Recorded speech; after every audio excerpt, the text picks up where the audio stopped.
Hello, everybody. This is Charity Smith, the host of Master Your Morning with Ms. Mogul. I am absolutely delighted to be with you today and to have in the studio my very special guest, Lisa Alexander, the marketing stylist is how we know her in the market. She is also now an award-winning film director. And this is why it's so important that we talk to Lisa today. We're starting a new series called Think Big. And we know Lisa as a marketing executive, as a go-to guru when you want to brand yourself, but she is expanding her platform in a very important way. And I wanted to make sure that we heard from Lisa how she's growing her brand and her market. So without further ado, please welcome in the studio today to Master Your Morning, Lisa Alexander. Thank you, Charity. I'm very happy to be here. Thanks for having me. It's trust me, it is my delight and my honor to have you in the studio today. I want to talk, first of all, introduce you a little bit to the market. People in the Houston area, and really we can say globally now, have been introduced to you. We know you as the marketing stylist. You are the art director, graphic designer, and creative director of Pretttywork Inc. And Inc. Yes, I will say that. And I've had the pleasure of working with you on several of my projects. And let me tell you, I have never worked with anyone who could read my mind as well as you can.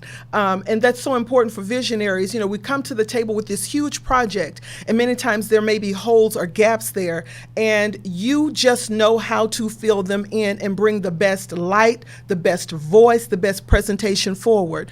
And so I'm delighted to know that you're now growing that platform. But tell us a little bit about your background and how you matriculated into this particular industry. I started out as a graphic designer. At the age of 16, I am still on record probably the only teenager who ever had a key to the church office. That's because I designed the church bulletin. I got you. So yeah. I'm the only person on record to ever have held that key. I hear you. So I started off as graphic design, self-taught, and went to vocational school so that they could fill in the gaps for me. So I was the student that was frustrated because they made me take a particular track, and it's like, all I need you to do is just answer these questions for me. I have the rest of that. I have the rest of it. And so this is before YouTube University. So this is before all, the internet really took off. So I'm really dating myself here. But all I needed them to do was fill in the holes. And so after I got that education, I was able to move in and do some more things, grow as a graphic designer. But I was never that graphic designer where you could just come and drop work off at my desk. I was always asking, who is this for? Who's your audience? Because that would determine what language I use, because I was even writing copy back then. They had graphic designers writing copy. Wow. Those are the jobs I worked for. And so I would write copy, pick all the photos, and I needed to know that information because what would happen more times than not is that I would create something and then they would bring it back and tell me, well, this is wrong, this isn't what I wanted. So I knew, had that happen enough times. Yeah. So you ask, and it's like, who is this for? Yeah. And so that kind of dictated. So that really groomed me as a designer and then also as a marketer. And that's how I got started. It was printed page. Loved the smell of print and ink. I would go to back in the day when we loved books. Yes. Yeah. And so I would go to press checks and just always loved that. Yeah, it's been a while. Just loved that whole process. So seeing something that you created and then seeing the finished work, that never gets old for me. Absolutely never gets old. I love just kind of your matriculation through it all. It's been very organic, but it's been very purposeful. Yes. Now, I know that because I know you. You're very strategic in your next steps. And so now I want to take the conversation into this particular direction where we start talking about you as a film director. I know you have been just, again, in the industry, growing it, worked for several high-profile clients. But I want to know, Lisa, how do you think big? How do you go from a graphic designer and a writer to now doing film? How do you think big? What was the process in your thinking to get you into this industry? I always knew I wanted to go into film, didn't know how. I think what got me was the commercial back in the 80s or the 90s. It was the Norwegian cruise commercial. Get out of here. That particular commercial spoke to me. I would sit there and watch it as a teenager every time it came on. So I liked the copy that the language that they used. I loved the imagery. It made you think you were going to be the only person on this ship. Yeah. Nothing could be further from the truth. But the way they presented that commercial, it was beautiful. Absolutely. I loved the cinematography of it. And I thought I wanted to do commercials. That's what I thought I wanted to do, to be able to tell that story. So I appreciated the storytelling aspect of a commercial, 30-second commercial, and I was hooked. Didn't know how I would get there, but saw myself as like, someday I will do this. Someday I will be able to tell a story through pictures, through graphics, and have it all work together. And then I just started working towards that end. So thinking big, for me, thinking big is this thought or this dream that I had, but then not knowing the steps how to get there. Because as much as I love organization, as much as I love process and order and strategy, you don't always get that when you start out. That's so true. And one of the aspects, one of the qualities that I love about you is your ability to tell the story and keep the narrative on track. I come from, and you know this, I come from the world of academia. And so I've always been extremely verbose. You know, there's always so many details, but there was not the ability to bring all of those thoughts down to a concise thought. And you do that so well. What has been your background? What's been your ability to do that? Because you take so few words, but you create this imagery that really does bring the listener or the viewer into your story. How do you do that? I was also an editor. Okay, that helps. Also, the power of the red pen. Yes, yes. I worked when I first moved to Houston, I worked for a local newspaper. It was a weekly newspaper. And part of my job is I was the art director there, but I also sometimes had to work with proofing and with editing. So, you know, editors, reporters would bring these lovely stories that were very long. It's like, this is not going to fit on my front page. We don't have room for jump for this. So we are going to have to cut. And so it's, what's the heart of the story? What do people really want to know? So I was really trained, I guess, by a good friend of mine who's also a reporter, the who, what, when, where, what's the most important information, what really needs to be in here, what do people really need to know, and what can be cut and end up on that cutting room floor. But it's your ability to find out what's important. I go back to the point that I made at the beginning of the segment. It's your ability to kind of read minds, and I guess that's the best way that I can put it, but it's your ability to put your hand on the pulse of the story, but really bring what's most important about that story, because there's so much, you know, there's a lot in there, there's a lot of minutia, but you have this uncanny ability to go to the heart of the matter and bring the heart of the matter forward. Do you really think that was all in your editorial training, or is there something innate in there that helps you just kind of see really what's important? I do think some of it is innate, and then being a storyteller. Yeah. And so I'm also a speaker, and so being able to fine-tune a presentation to what you believe that the audience would appreciate, and where's the story. So when we did the documentary, we had all of this footage, and we have a graphic on one of our websites, and it shows we transcribed the entire documentary word for word. We transcribed every interview, transcribed it all, because then it became, where's the story? What story do we want to tell? Because there were multiple stories within that documentary, but we had to determine what's the story we want to tell. And so you have to go in, fine tune it. Okay, so you begin to see a thread. And so you just follow the thread and go, this is the story. And so that's how that whole documentary came to be. And that's a great springboard, I think, into the discussion, because you all are now not just a marketing agency, now you're producing film.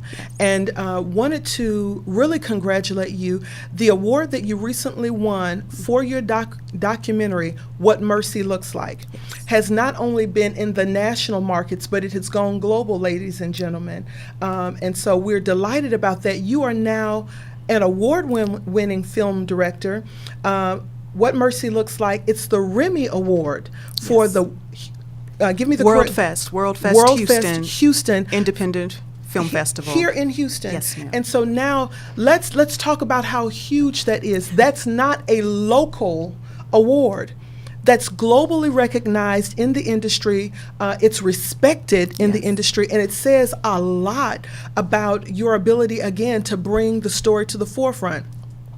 And while we're talking to Lisa, if you have not already, please continue to share this segment, share the show with all of your listeners. We want to really share this because Lisa is ours. She's from Houston. She's from LA, but we don't hold that against her.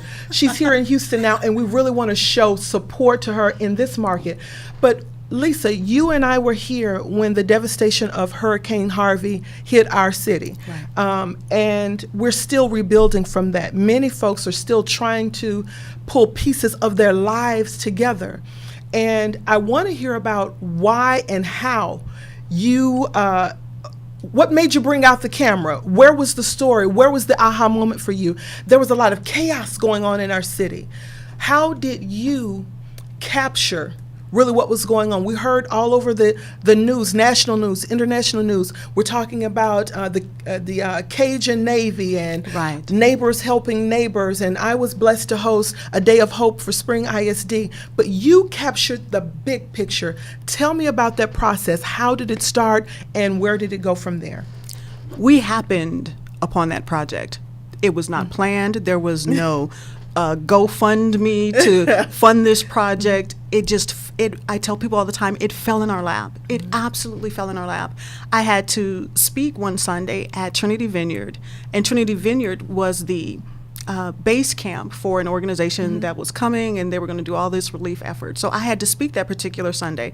Reluctantly, I gave a 5-minute presentation because I told Michael Lehman, the pastor there, is like, I don't think this is the Sunday they really need to hear from me. They should probably hear from you.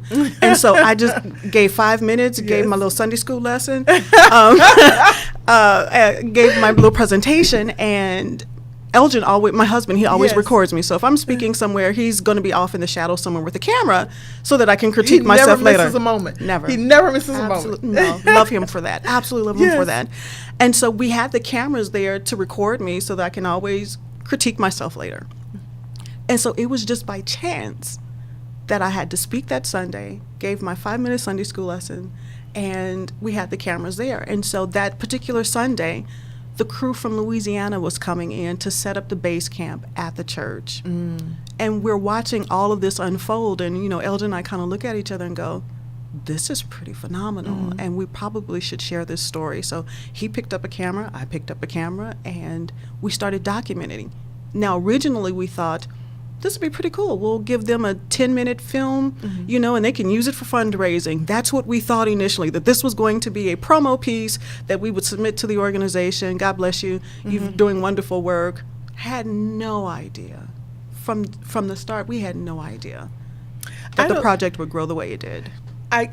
But in hearing just kind of how things have grown, even though you may have thought, now I'm going to be presumptuous here, even though you may think that it was just going to start there, go back to all of those dreams about being a child. Now, I'm bringing some of our conversations to the forefront because it's not, in my opinion, I've just kind of stood on the outside and looked at the growth and the matriculation of the project. You always said you'd be a storyteller. You always said you would find some way to tell stories on a larger scale and platform. I don't think it just fell in your lap. No, it did not. It because did not. You were, come on, talk about, and that's what I want to bring you into, the process of thinking big. It started here, but you've always kind of had this churning in the back of your head about where you wanted to take your brand, your business, your platforms. Tell us about how what Mercy Looks Like started there and how it grew here and the planning and the process of that. It's all about opportunity. It really is about opportunity. And being able to identify it. Absolutely. Yeah. And so it's also about when you get the idea or the nudging to do something that seems kind of outside of your wheelbarrow. That's, yes. You follow that. So some things that I've done, some projects that I've worked on, at the start of them, it didn't make sense to me. And it's like, okay, I'm going to do this. I really can't I don't have all the answers. So a lot of this whole entrepreneurial walk, being a business owner, being a visionary, thinking big, requires you to do things that oftentimes this doesn't make sense right here, right now, but somehow this is going to work. And so I think I've shared with you in the past that absolutely nothing gets wasted. And so projects that I've worked on, things that I've done, perfect example, I spoke internationally last year. I didn't see that one coming, the way it happened. So I get a phone call and this lady says, I've been all through your website. And she combed. When I say she combed through every page of my website. And she called and she asked for this particular presentation. And I'm like, what is she talking about? And then I go back and look and it's like, oh, I set this up a year ago, put everything in place. And she called and wanted that presentation, and it was that presentation that went international. So nothing, I had done all the work and didn't understand. Sometimes you get this real urging, and it's like, do this now. Yes. And it's like, this doesn't make sense. This doesn't make sense. And it's like, still, do it now. All right, we're going to do this now. And so that's been a lot of my journey, is taking these steps, because I knew enough that we were going to do something big, we were just destined for something so much bigger than where I originally started from. And it meant taking those steps that you didn't quite understand, didn't make sense at the time, but you do them anyway. So what I'm hearing you say, there is absolutely a connection with head and heart in the growth of thinking big. So we need emotional intelligence, we need that spiritual intelligence, we need aptitude, we need skill. It's about bringing all of you to a project. All of you, absolutely. And I absolutely see where all of you came to what Mercy looks like. How have you, since the film, tell us about some of the platforms where the film has been featured. Now that's really what's exciting. Tell us about some of those platforms. So of course, when you do a project like this, you send out a press release and say a prayer, especially if you, you do that. You do that. You hit send and pray. Send and pray. Absolutely.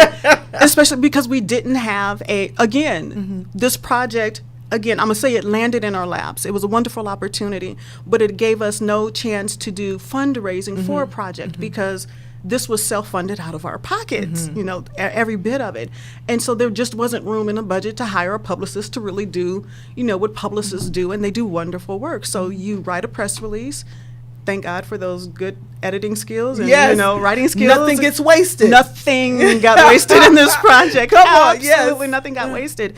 And sent the press release out, and we got a call from the Weather Channel. And I couldn't believe it when I got the phone call, and I'm like, Elgin, and it's like, the Weather Channel called us. They want to interview us on the documentary.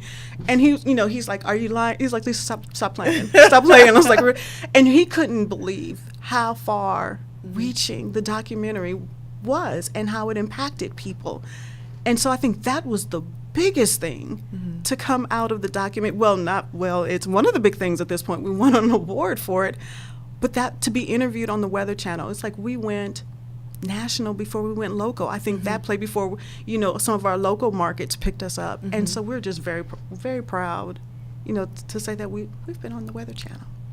But again, the ability to tell the story that resonated with a global audience, with a national audience, I think is the magic behind what Mercy looks like. It was your ability to take ordinary people who may have been nameless in the event, but they were just neighbors helping neighbors. Right. And it's your ability to go to the heart of that, which was love and grace and brotherhood and unity, and be able to put all of that together, not necessarily saying those words, but absolutely telling that story, giving that narrative, was powerful. It was absolutely transformative, I believe. Thank you. And I wanted to, again, celebrate you all on the award. Tell us about the award and what that means to your business and your brand moving forward. No, we applied. We submitted the documentary to a couple of film festivals. And so we got one feedback, and it's like, thank you for submitting, but your documentary hasn't been selected. And so you go, okay, all right. And so then I think it happened maybe about a week ago, almost 2 weeks ago. I get an email, 4:54 p.m. on a Friday. Do you remember the day and the time? 4:54 p.m. on a Friday. Yes. I open this email and I'm reading, and it's just a lot of text. So Yeah. already I'm like, okay, what is all this text in here? And then I read through and it says like your documentary has been selected, has won a REMI Award, and they only give 5 awards in each category. How many people apply? 4,300 entries. Wow. From over the globe. From over 40 countries. Come on. From over How 40 awesome countries. is that?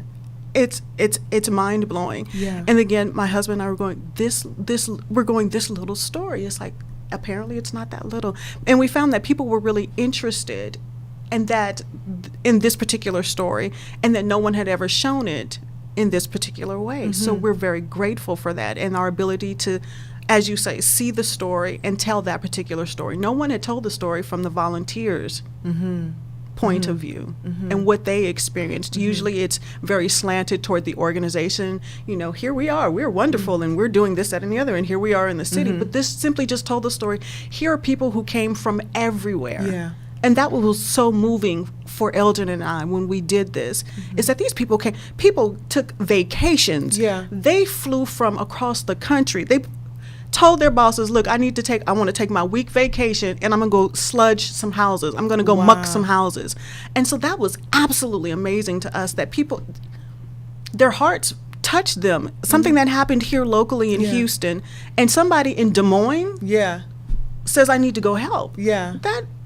That totally amazed us, just freaked me out. I said, I don't know if I know that many people that would do that, take time off of work and do that. So we followed these people around, and what turned out to be what we initially thought would be just we would capture that one day, we ended up following a team of volunteers for 6 weeks. Wow. It was kind of like Forrest Gump moment. You know, he starts out and he starts running. Yes. And he says, I think I'll keep going. I think I'll keep going. And you really don't see the magic or how vast and how impactful this is when you're doing it. You're just doing it because you know you need to do it. Right. There's something compelling you to do it. And I'm so glad you all have followed that inner voice and that inner leading, because not only have you blessed the world, I will say now, with this film, but you've grown a brand. Yes. And one thing I want to talk to you about very quickly is, how important is it for you as a woman to have this voice, to be able to now give this narrative with your voice? How important is that to you? I would say at this stage it's very important, because you have women like Ava DuVernay. Yeah. I love her. Yeah. Love her work.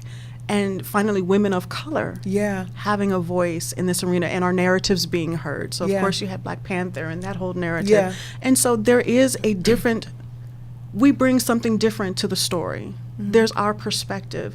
And so the documentary was, here's our perspective. Here's what we think is important and what we want to share. So even as a woman, being able to tell that story, quite powerful. Women have incredible stories.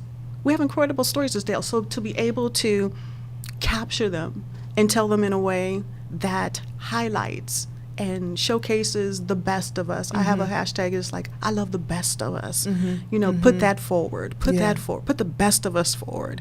And so that's what I've been fortunate and blessed to be able to do. I have no complaints, absolutely none.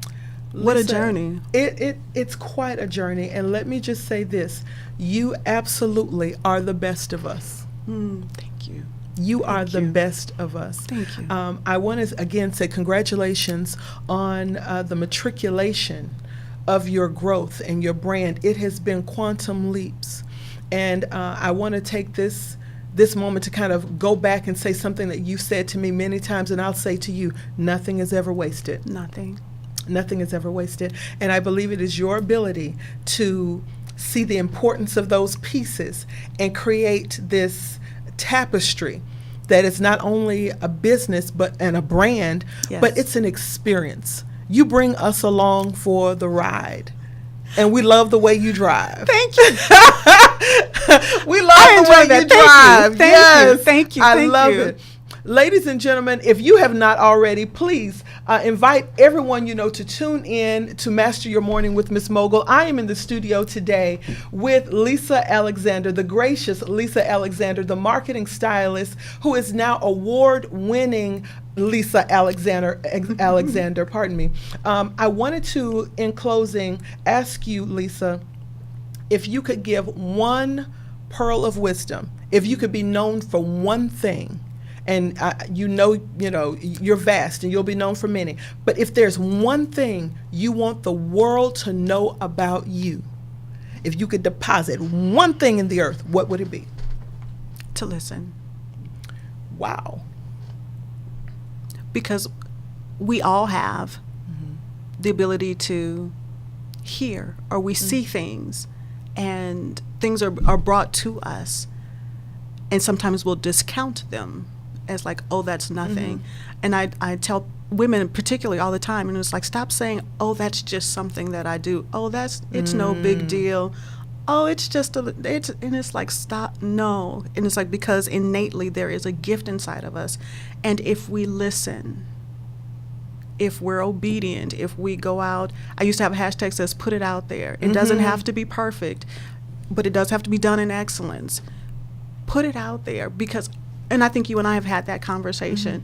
If I hadn't have taken this step, then this door wouldn't have opened. If I hadn't listened and done this, I would not be where I am today had I not had certain experiences. I didn't understand those experiences at the time, but because I listened, I have an award under my belt. I can say that Pretttywork Creative, we are an award-winning filmmaking studio because I listened.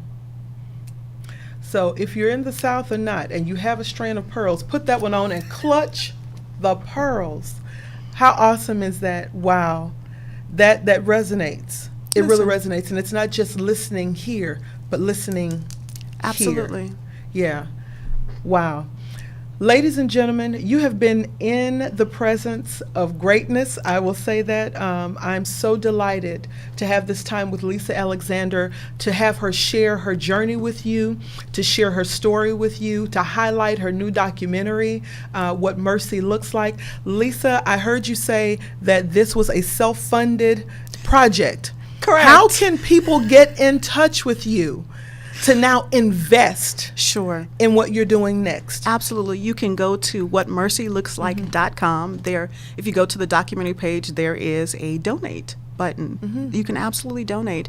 If you want us to work with you on your project, we are more than happy. We're taking a meeting now. How's that for Hollywood speak? I love it. Yes, we're taking a meeting next week. There is a story unfolding locally.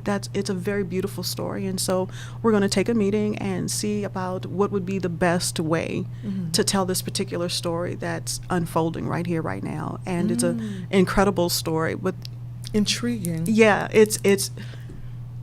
I'm excited about it. And how do we tell this story? What's the best way to tell this story? So we're more than happy to work with business owners, because it really does help us with the marketing, with all of it. So we can help you tell your story. Absolutely. So hire us, for one. Yes. And then two, if there's a story that needs to be told, we can help you tell it. And give us the website again where folks can contact you, can donate to your projects, Absolutely. And can hire you. And can hire us. Absolutely. So whatmercylooks.like.com is where the documentary is housed. It's where all the media is housed. It's where you can donate. Yes. So whatmercylooks.like.com. And then if you're interested in working with us, just go to pretttyworkcreative.com. Absolutely. Please reach out to Lisa. Find out more about the documentary on her website. Connect.